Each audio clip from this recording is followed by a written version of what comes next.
Hello students, कैसे हैं आप सब। आई होप आप सभी अच्छे होंगे। मैं आरती आप सभी का अपने परिवार फिजिक्स गुरु पर हार्दिक स्वागत करती हूं, जहां पर आप सभी पढ़ते हैं बीएससी के लिए केमिस्ट्री और फिजिक्स। और आज की क्लास है बीएससी सेकेंड सेमेस्टर के लिए, जिसमें आपकी बुक चल रही है bio organic and medicinal chemistry और ये इस बुक का लेक्चर नंबर 37 है। इससे पहले के सारे लेक्चर्स आपको प्लेलिस्ट में मिल जाएंगे, वहाँ से आप चेक कर सकते हैं। तो इसमें हम यूनिट 6 के बारे में डिस्कस कर रहे थे, जो थी आपके इंट्रोडक्शन टू पॉलीमर। और इंट्रोडक्शन टू पॉलीमर का ये लास्ट टॉपिक हम इसमें डिस्कस करेंगे आज, जो है आपका फॉस्फोजीन। आप सभी को पता है इसमें हम दो कंपाउंड के बारे में बात कर रहे थे, जो था आपका सिलिकॉन एंड फॉस्फोजीन। ये कैसे कंपाउंड है आपके, ये आपके इनऑर्गेनिक कंपाउंड है। सिलिकॉन लास्ट टर्न पर कंप्लीट हो गया है और आज हम बात करेंगे फॉस्फोजीन के बारे में। तो फॉस्फोजीन और इसका दूसरा नेम और है जो है फॉस्फोनाइट्राइलिक एसिड, ये इसके बारे में बात करेंगे। अब देखो, जो ये है कंपाउंड है आपका, ये आपका इनऑर्गेनिक पॉलीमर है। कैसा पॉलीमर है? इनऑर्गेनिक पॉलीमर है। किसका इनऑर्गेनिक पॉलीमर है? ये आपका फॉस्फोजीन और नाइट्रोजन का पॉलीमर होता है। और ये कैसा कंपाउंड है? इनऑर्गेनिक कंपाउंड है, अकार्बनिक। ठीक है। In their structure, P and N are arranged in alternate order and two monovalent group are attached at each phosphorus atom। ये कहा गया है इसमें, अभी मैंने आपको बताया कि जो आपका फॉस्फोजीन होता है ये आपका फॉस्फोरस और नाइट्रोजन इनका पॉलीमर होता है। और इसमें जो आपके फॉस्फोरस और नाइट्रोजन एटम होते हैं ये अल्टरनेट पोजीशन पर प्रेजेंट होते हैं। अल्टरनेट पोजीशन पर किस तरह से?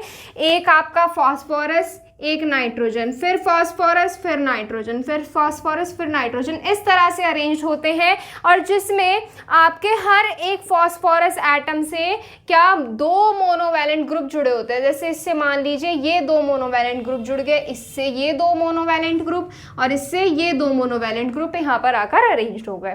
तो यहाँ से इसका जनरल फॉर्मूला क्या बन जाएगा? जनरल फॉर्मूला इसका आपका फॉस्फोजीन का होता है PnX2 का N, जहाँ पर बेटा आपके X होते हैं ये मोनोवैलेंट ग्रुप। जो मोनोवैलेंट ग्रुप आप कोई भी रख सकते हो, जैसे आपके FCl Br CH3OH C6H5 और भी जो मर्जी आप यहाँ पर मोनोवैलेंट ग्रुप रख सकते हो, लेकिन ग्रुप कैसा होना चाहिए? मोनोवैलेंट होना चाहिए। ठीक है।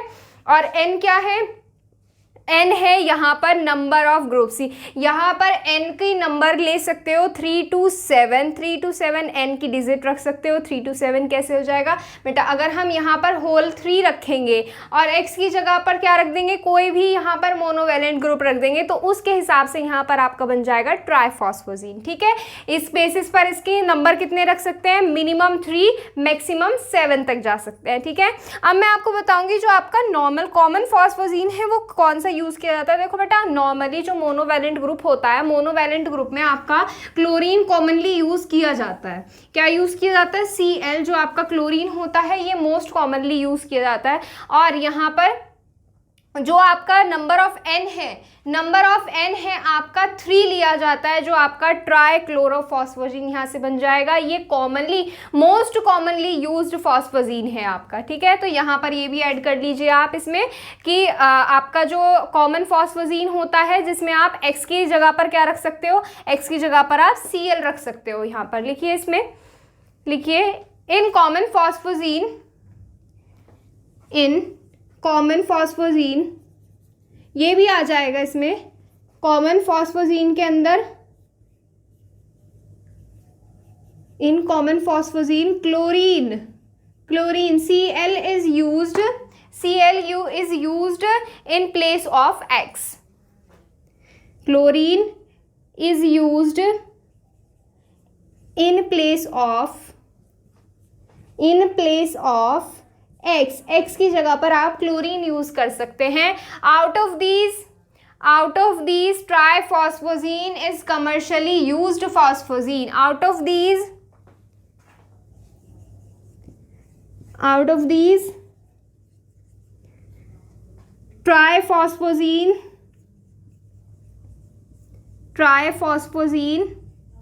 Is commercially used phosgene. कैसा है? Commercially used phosgene, is commercially used फॉस्फोजीन।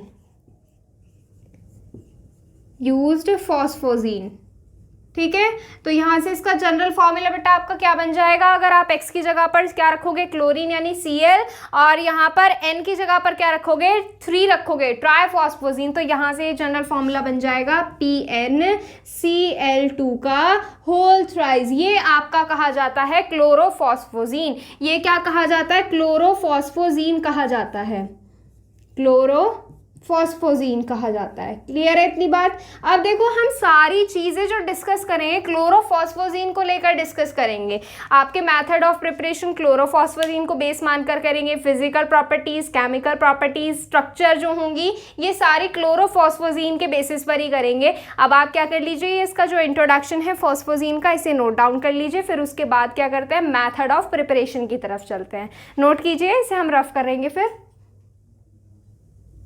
देखिए मेथड ऑफ प्रिपरेशन में फर्स्टली आप इसको किससे प्रिपेयर करेंगे, देखो 2 मेथड पढ़ेंगे बेसिकली हम इसमें। एक मेथड में हम क्या करेंगे, PCl5 से ही दोनों मेथड में रिएक्शन करी जाएंगी। PCl5 जो होता है उससे आप रिएक्शन करेंगे, लेकिन दोनों रिएक्शन में जिसके साथ आप रिएक्शन कराओगे PCl5 की वो डिफरेंट हो जाएगा। जैसे फर्स्ट रिएक्शन में आप PCl5 की रिएक्शन कराओगे NH3 यानी कि अमोनिया के साथ। PCl5 की रिएक्शन आप कराओगे NH3 अमोनिया के साथ, तब आपका क्या बनेगा, तब आपका बिल्कुल वही बनाना है आपको जो आपको अभी लिखाया था यहाँ पर PnCl2 का होल थ्राइस, वही बनाना है। उसके बेसिस पर आप यहाँ पर क्या करोगे, नंबर ऑफ मॉलिक्यूल्स बैलेंस करोगे। जैसे PnCl2 का होल थ्राइस ये बताया आपको, तो यहाँ पर P और N कितने आ जाएंगे, देखो जनरल फॉर्मूला क्या बताया आपको, PnCl2 का होल थ्राइस।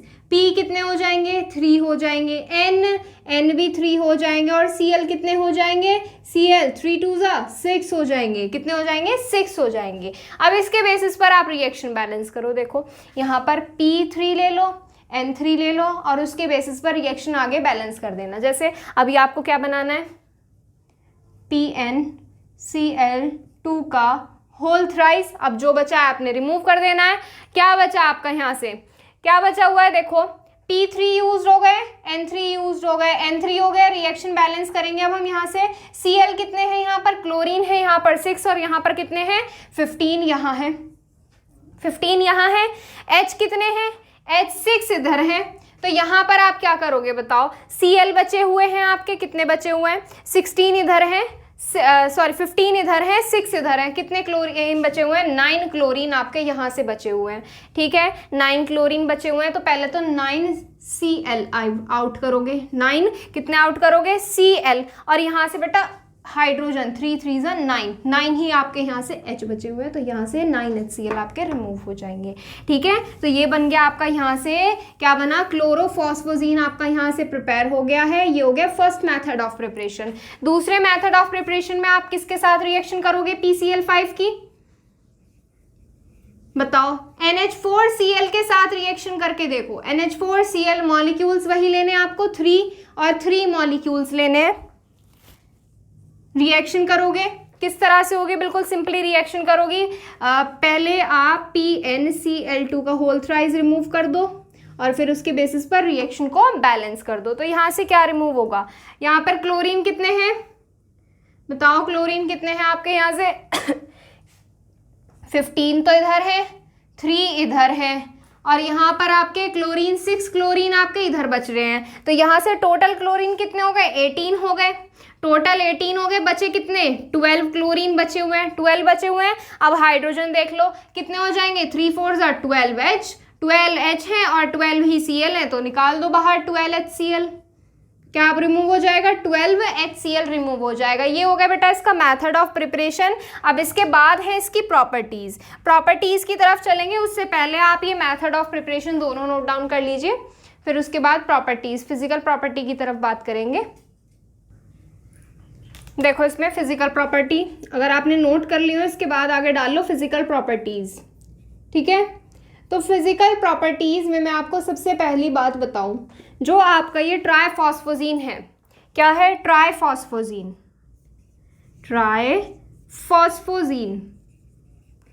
ट्राइफॉस्फोजीन एक कलरलेस कंपाउंड होता है जिसकी स्मेल बहुत ही पंजेंट होती है, बहुत ही तीखी गंध होती है इसकी, और ये लिक्विड ही कंपाउंड होता है, यानी कि ये तरल पदार्थ होता है आपका। ठीक है, तो यहाँ पर क्या लिख सकते हो, triphosgene is a colourless compound, triphosgene is a colourless compound, colorless compound having pungent smell, having pungent smell, pungent smell। कैसी स्मेल होगी उसकी, तीखी स्मेल होगी। और कैसा कंपाउंड है, लिक्विड कंपाउंड है, या यहीं पर लिख सकते हो triphosgene is a colourless liquid compound. कैसा है, कलरलेस लिक्विड कंपाउंड है। ठीक है, ये हो गया फर्स्ट। सेकंड है इसकी सॉल्युएबिलिटी। देखो बेटा, ये जो आपका पॉलर सॉल्वेंट होते हैं, जितने भी पॉलर सॉल्वेंट होते हैं ये सारा उनमें घुल जाता है। कौन घुल जाता है, triphosgene. It is soluble, it is soluble, it is soluble in polar solvent, it is soluble in polar solvents. ये इसकी कुछ प्रॉपर्टीज हैं। इसके बाद जो भी इसके हाइब्रिडाइजेशन स्टेट हैं और बॉन्ड्स हैं, जो भी बाकी बची हुई चीज़ें हैं वो स्ट्रक्चर में आ जाएंगी आपकी, जब हम स्ट्रक्चर के बारे में डिस्कस करेंगे। तो अब हम इसके बाद देखेंगे इसकी केमिकल प्रॉपर्टी। लेकिन केमिकल प्रॉपर्टी देखने से पहले मैं आपको बता देती हूँ कि किस तरह से ड्रॉ किया जाता है, यानी कि कौन सा ग्रुप आपका कहाँ प्रेजेंट होता है। बता तो दिया कि आपका पी और एन क्या है, अल्टरनेट पोजिशन पर जुड़ा है, जिसमें कि आपके पी से 2 मोनोवेलेंट ग्रुप जुड़े हैं। अब ये किस तरह से जुड़े होते हैं वो देखेंगे। पहले आप इनकी फिजिकल प्रॉपर्टी भी नोट डाउन कर लो। देखो केमिकल प्रॉपर्टीज, केमिकल प्रॉपर्टीज में किस तरह से जुड़े होते हैं। सबसे पहले तो आपकी बेंजीन के टाइप आपको स्ट्रक्चर बनानी है, ये हो गई। अब इसके बाद आपको क्या करना है, P और N अल्टरनेट पोजीशन पर रखने हैं। एक जगह P, एक जगह N, यहाँ पर N, यहाँ पर P और इधर N आ जाएगा। अब इसके अंदर आपको बॉन्ड्स बनाने हैं, अल्टरनेट पोजीशन पर बॉन्ड प्रेजेंट होंगे, ये बात आप जानते हैं। अब जहाँ जहाँ आपको P दिख रहा है वहाँ पर 2 क्लोरीन जोड़ दो, जहाँ पर P दिख रहा है वहाँ पर 2 क्लोरीन जोड़ दो। एक Cl यहाँ, एक यहाँ, 2 Cl आपके यहाँ पर जुड़ेंगे और 2 ही Cl आपके इस पोजीशन पर आकर जुड़ जाएंगे। ठीक है, दिख रहा है यहाँ से, देखो अब दिखाई देगा। ये जो आपके दोनों Cl हैं ये कैसे ग्रुप हैं, ये आपके मोनोवैलेंट ग्रुप है और किससे आके जुड़ेंगे, फॉस्फोरस से आके जुड़ जाएंगे आपके। ठीक है, ये हो गया। अब इसको लेकर आपको सारी रिएक्शन करनी है। जैसे हम क्या करने वाले हैं, हाइड्रोलाइसिस करेंगे। हाइड्रोलाइसिस में आप क्या कर सकते हो बेटा, हाइड्रोलाइसिस आप करोगे H2O लेकर। कल ही बताया था हाइड्रोलाइसिस का मतलब क्या होता है, H2O लेना होता है। अब देखो जितने आपके Cl ग्रुप होंगे, ध्यान से सुनना, जितने आपके Cl ग्रुप होंगे उतने आपको वाटर मॉलिक्यूल लेने और रिएक्शन करानी है। बिल्कुल सिंपल है, जहाँ जहाँ आपके Cl होंगे वहाँ वहाँ आपका क्या हो जाएगा, OH ग्रुप आकर जुड़ जाएगा। और जब इतने सारे OH ग्रुप आकर जुड़ जाएंगे, रिएक्शन कैसी हो जाएगी, अनस्टेबल। तो OH ग्रुप ही आपस में क्या करेंगे, रिएक्शन कर लेंगे। ठीक है, अब देखो यहाँ से रिएक्शन करेंगे हाइड्रोलाइसिस। क्या करोगे, हाइड्रोलाइसिस, यानी कि प्लस करोगे H2O। क्या करोगे, H2O। रिएक्शन का नेम डालो हाइड्रोलाइसिस और उसके बाद ये नोट करना, यहीं पे डाल देते हैं हाइड्रोलाइसिस। फर्स्ट रिएक्शन है हाइड्रोलाइसिस। ठीक, H2O मिलाओगे, कितने Cl है, 2 3 4 5 6 H2O है, 6 Cl है तो 6 H2O ऐड करोगे, किसमें डिसोसिएट होंगे, H में, और OH में डिसोसिएट होंगे। 6 H हैं और 6 ही OH हैं। अब जो है आपके Cl ये तो निकल जाएंगे HCl के साथ। क्या रिमूव होगा आपका यहाँ से बेटा, -6 HCl रिमूव होगा, और ये आपके जो 6 OH हैं ये दोनों इनकी जगह पर आकर जुड़ जाएंगे। किस तरह से जुड़ेंगे, बस जहां जहां आपका क्या प्रेजेंट है, Cl प्रेजेंट है, वहां आपको OH जोड़ना है। यहां N है, इधर P, इधर N, यहाँ P और यहाँ N, और इससे क्या जुड़ेंगे, 2 OH ग्रुप आपके यहाँ पर आकर जुड़ जाएंगे। ठीक है, ये हो गया आपका इस रिएक्शन का पहला स्टेप। अब इतने सारे OH ग्रुप आपके जुड़े हुए हैं तो ये कंपाउंड कैसा होगा, अनस्टेबल कंपाउंड होगा। क्या बना ये बना है आपका हेक्सा हाइड्रोक्सी फॉस्फोजीन। क्या बना है, एक हेक्सा हाइड्रोक्सी फॉस्फोजीन बना है। अब उसके बाद क्या करेंगे, यहां से रिमूव होंगे H2O। कैसे रिमूव होंगे, जैसे यहाँ पर आपका OH है, इसके पास OH यहाँ है तो यहाँ से एक H2O रिमूव हो जाएगा। ठीक इसी तरह से यहाँ से एक H2O रिमूव होगा। ठीक इसी तरह से क्या होगा, यहाँ से एक H2O रिमूव हो जाएगा। तो यहाँ से टोटल कितने रिमूव हो रहे हैं, -3 H2O रिमूव हो रहे हैं, 1 2 और 3। तो यहाँ से आपका क्या बन जाएगा बेटा, यहाँ पर आपका आ जाएगा डबल बॉन्ड। किसका डबल बॉन्ड, P और O के बीच में डबल बॉन्ड आपका यहाँ पर आकर जुड़ जाएगा। ठीक, और यहां से आपका क्या बन जाएगा, बताओ इस कंपाउंड को क्या बनेगा, ये नाम बताओ।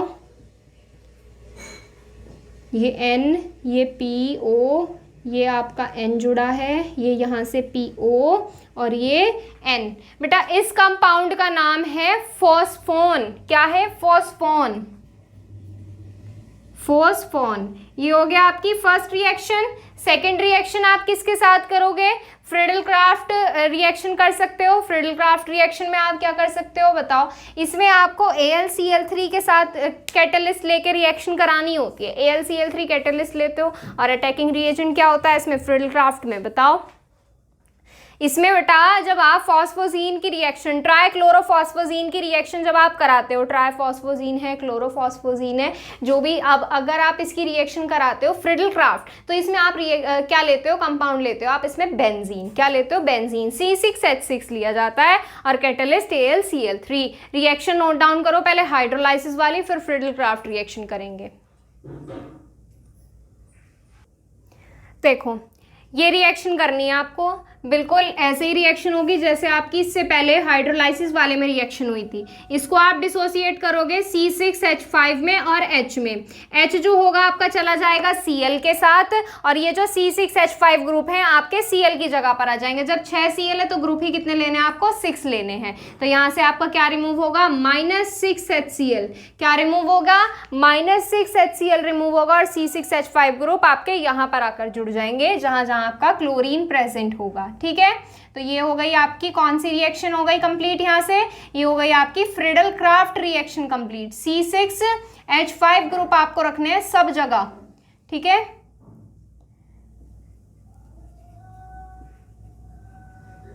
जहां जहां P है वहां वहां जोड़ दो इसके साथ C6H5। C6H5, अब इसका नेम बताओ क्या बनेगा,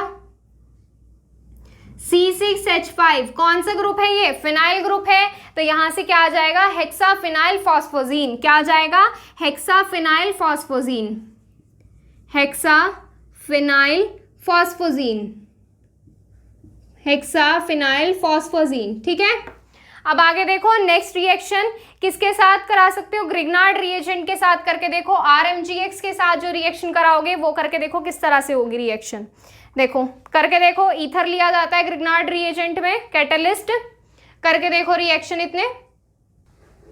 देखो थर्ड रिएक्शन ग्रिग्नार्ड रिएजेंट होता है RMGX। अब जब यहाँ पे Cl है तो आप यहाँ पर क्या ले सकते हो, Cl ले सकते हो। अब आप सभी को पता है डिसोसिएट किस में होता है, ये R में और MgX में डिसोसिएट होता है, R- और MgX प्लस। अब जब यहाँ पर क्या है 6 ग्रुप है, 6 Cl है, तो आपका बेटा यहाँ से क्या रिमूव होगा, आपका यहाँ से MgCl2 रिमूव होगा। क्या रिमूव होगा, 6 मॉलिक्यूल निकलेंगे आपके MgCl2 के। किस तरह से, ये R, ये Mg और ये Cl।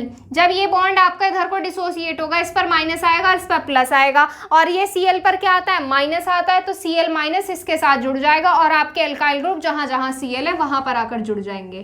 ठीक है, तो यहां से ये आपका क्या बन गया, हेक्सा एल्काइल फॉस्फोजीन। अब यहाँ पर एल्काइल ग्रुप कुछ भी हो सकता है, CH3 ले लो, C2H5 ले लो, कोई भी ले सकते हो। तो यहाँ से क्या आ जाएगा, हेक्सा एल्काइल फॉस्फोजीन आ जाएगा। ठीक है, एल्कोहल के साथ रिएक्शन कर सकते हो आप इसमें। नेक्स्ट करके देखो एल्कोहल के साथ, पहले ग्रिग्नार्ड रिएजेंट वाली रिएक्शन का स्क्रीनशॉट लो, फिर उसके बाद देखना एल्कोहल वाली।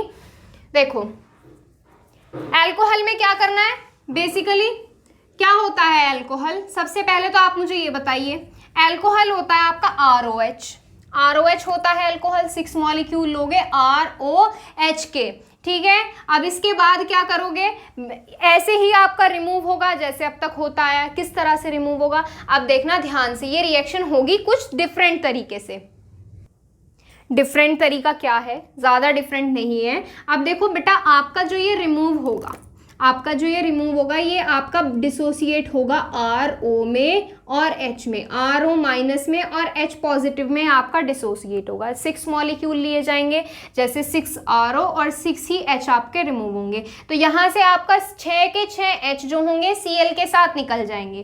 क्या निकलेंगे, 6 के 6 जो Cl होंगे H के साथ निकल जाएंगे। तो यहाँ से क्या रिमूव होगा, यहाँ से रिमूव होगा 6HCl, और जो आपके ये RO ग्रुप है ये आपके Cl की जगह पर आकर जुड़ जाएंगे। बस इतना होना है इसमें, और कुछ नहीं होना। तो यहां से आपका ये जुड़ेगा OR, ठीक है, ये OR, ठीक है, ये ऑक्सीजन बॉन्ड बनाएगा आपका, ना कि R बॉन्ड बनाएगा, ठीक है। तो यहां से आपका क्या बन गया, हेक्सा एल्कोक्सी फॉस्फोजीन। क्या बन गया, हेक्सा एल्कोक्सी फॉस्फोजीन, ठीक है। ये हो गई आपकी रिएक्शन, किसके साथ, एल्कोहल के साथ रिएक्शन हुई है। किसके साथ, एल्कोहल के साथ, रिएक्शन नंबर 4 एल्कोहल के साथ, एल्कोहल के साथ, ठीक है। नेक्स्ट रिएक्शन कर सकते हो, पहले इसका स्क्रीनशॉट ले लो अगर नहीं लिया है तो। नेक्स्ट रिएक्शन कर सकते हो KCN के साथ। KCN के साथ रिएक्शन जब आप करोगे तो रिमूव कौन होगा, KCl रिमूव हो जाएगा। क्या रिमूव होगा, KCl। पहले इसका स्क्रीनशॉट ले लो अगर नहीं लिया है तो आपने, ठीक है। चलो नेक्स्ट रिएक्शन देखो, KCN, 5th KCN के साथ रिएक्शन। KCN में क्या करोगे, बिल्कुल अभी यही बताया कि आपने क्या करना है। ये आपका डिसोसिएट होगा K प्लस में और CN माइनस में डिसोसिएट होगा। जो आपके Cl है K के साथ चले जाएंगे। इस बार क्या रिमूव होगा, 6KCl रिमूव होंगे, और ये जो CN है आपके क्लोरीन की जगह पर आकर जुड़ जाएंगे, ठीक है। बस यहां से आपका क्या बना, हेक्सा पोजीशन। हेक्सा क्या है, 6 ग्रुप किसके हैं आपके, CN के हैं, CN के हैं आपके 6 ग्रुप, ठीक है। तो यहां से आपका क्या बन जाएगा, साइनो आ जाएगा। क्या आ जाएगा, हेक्सा साइनोफॉस्फोजीन, हेक्सा साइनोफॉस्फोजीन हो जाएगा, ठीक है। अब इसके बाद रिएक्शन किसके साथ कर सकते हो, अमोनिया के साथ, NH3। पहले reaction number 5th note down करिए, फिर NH3 के बारे में बताएंगे। देखो NH3 के साथ जो ये रिएक्शन करता है, 6 रिएक्शन किसके साथ बताइए आपको, NH3 अमोनिया के साथ। NH3 के साथ जो रिएक्शन करता है, ये 2 स्टेप में रिएक्शन कंप्लीट होती है कहीं को जाके। 2 स्टेप में कैसे, पहले ले आप यहाँ पर NH3, इसको बताओ ये डिसोसिएट किस में होता है, NH2 में और आपका H प्लस में, ठीक है। इसमें ब्रेक होता है। बेटा सबसे पहले आपको क्या करना है, जो आपके Cl है इनके साथ 6H आपको बाहर भेज देने हैं। क्या बाहर भेज देने हैं, 6HCl आपके बाहर जाएंगे। अब जहां जहां पर आपका Cl था वहां पर आपका कौन जुड़ जाएगा, NH2 ग्रुप जुड़ेगा। कौन सा ग्रुप जुड़ेगा, NH2 ग्रुप जुड़ेगा। सबसे पहले आप यही करोगे, जोड़ो NH2 ग्रुप। यहां पर भी क्या आ जाएगा, NH2 आ जाएगा, NH2, ठीक है। अब इसके बाद देखो, जब आपके दो NH2 ग्रुप आपके यहां पर आकर जुड़े हैं, सबसे पहले तो नाम बताओ इसका क्या आएगा, NH2 के लिए क्या आएगा, अमीनो आएगा, हेक्सा अमीनो फॉस्फोजीन आएगा। अब देखो जब आपके 2 NH2 ग्रुप एक साथ जुड़े हुए हैं तो आप यहां से क्या अलग कर सकते हो, आप यहां से अमोनिया रिमूव कर सकते हो। क्या रिमूव करोगे, अमोनिया, यानी कि NH3 आप यहां से बाहर भेज सकते हो। भेजो, कैसे भेजोगे बेटा, NH2 ये और एक H इसका, NH2 ये और एक H इसका, तो यहां पर क्या रह जाएगा, यहां पर आपका सिर्फ NH ग्रुप रह जाएगा। क्या ग्रुप रह जाएगा, सिर्फ NH ग्रुप। करो रिएक्शन आगे, क्या रिमूव होंगे, एक NH3 यहां से, एक इधर से, एक इधर से, 3 अमोनिया के मॉलिक्यूल रिमूव हो गए। और यहां पर आपके P के साथ कौन बॉन्ड बनाएगा, NH बॉन्ड बनाएंगे डबल बॉन्ड के साथ, ठीक है।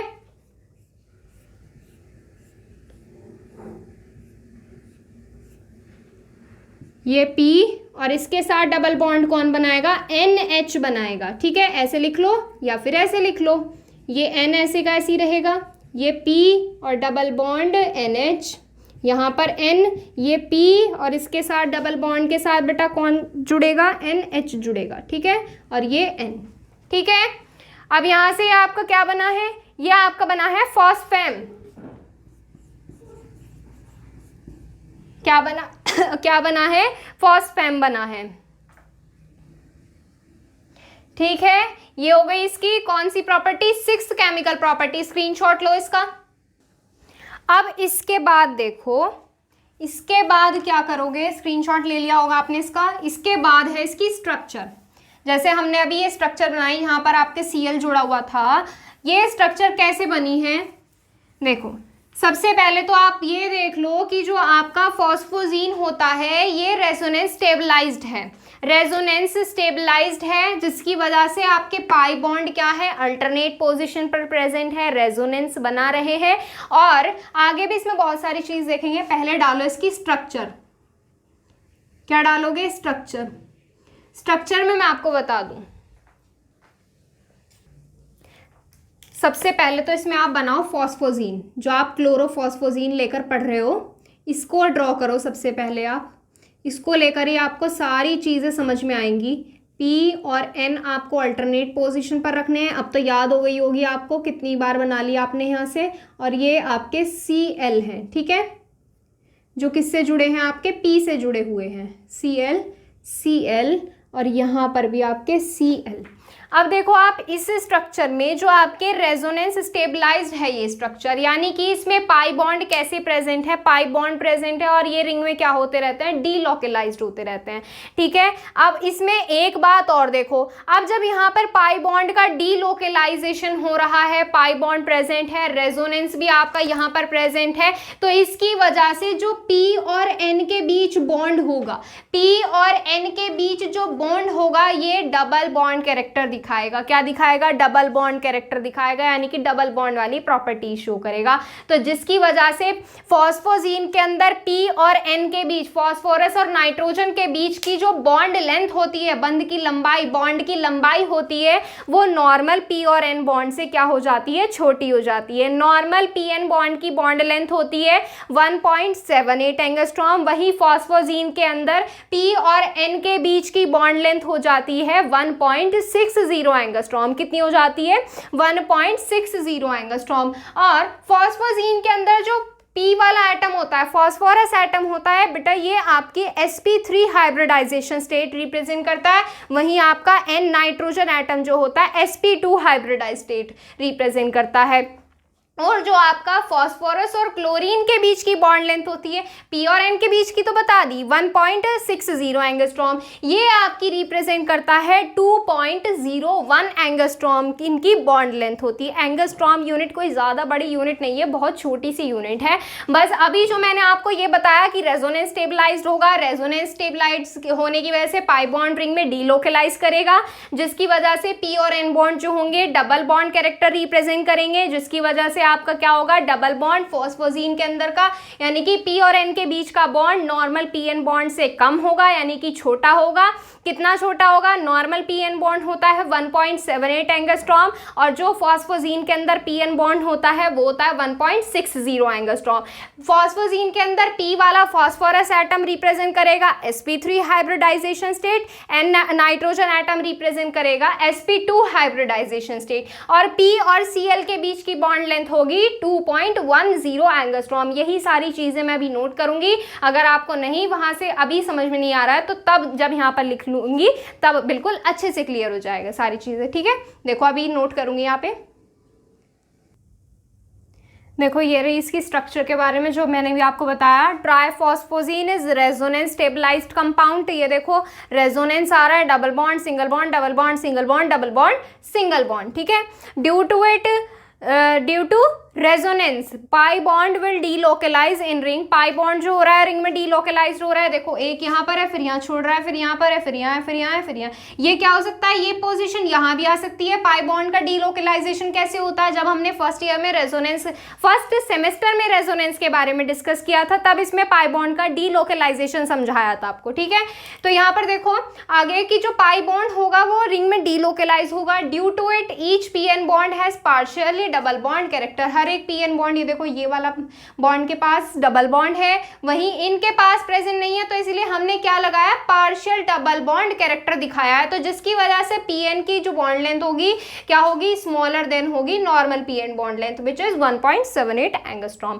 ठीक है, फॉस्फोजीन में ऑल बॉन्ड्स इक्वल होते हैं सिर्फ इस रिंग के अंदर, and the bond length of each bond is 1.60 angstrom. In phosgene P phosphorus atom has sp3 hybridization and sp2 या हाइब्रिडाइजेशन कौन रिप्रेजेंट करता है, n नाइट्रोजन एटम रिप्रेजेंट करता है, और बॉन्ड लेंथ PCl बॉन्ड की कितनी होती है, 2.01 एंगस्ट्रॉम। तो यहाँ पर ये टॉपिक कंप्लीट होता है, इसी के साथ ये यूनिट भी कंप्लीट होती है। अब इसके बाद आपकी रह जाती हैं 2 यूनिट और एक आपकी 5th यूनिट, 7 और 8 यूनिट है और एक 5th यूनिट है, वो करेंगे हम नेक्स्ट टर्न पर स्टार्ट। अगर आपको कोई भी क्वेश्चन है किसी भी चीज़ से रिलेटेड तो आप पूछ सकते हो इंस्टाग्राम पर।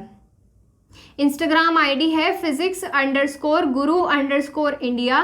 जो भी क्वेश्चंस हैं आप इस पर मैसेज करके पूछ सकते हो, ठीक है। और इस टॉपिक से रिलेटेड जो भी आपके डाउट हैं वो आप कमेंट बॉक्स में मैसेज कर सकते हो, आपके डाउट्स क्लियर करने की हम पूरी कोशिश करेंगे। और टेलीग्राम चैनल ज्वाइन करने के लिए प्ले स्टोर से टेलीग्राम इंस्टॉल कीजिए, सर्च कीजिए फिजिक्स गुरु इंडिया, आपको चैनल मिल जाएगा, वहाँ से आप ज्वाइन हो सकते हैं, ठीक है।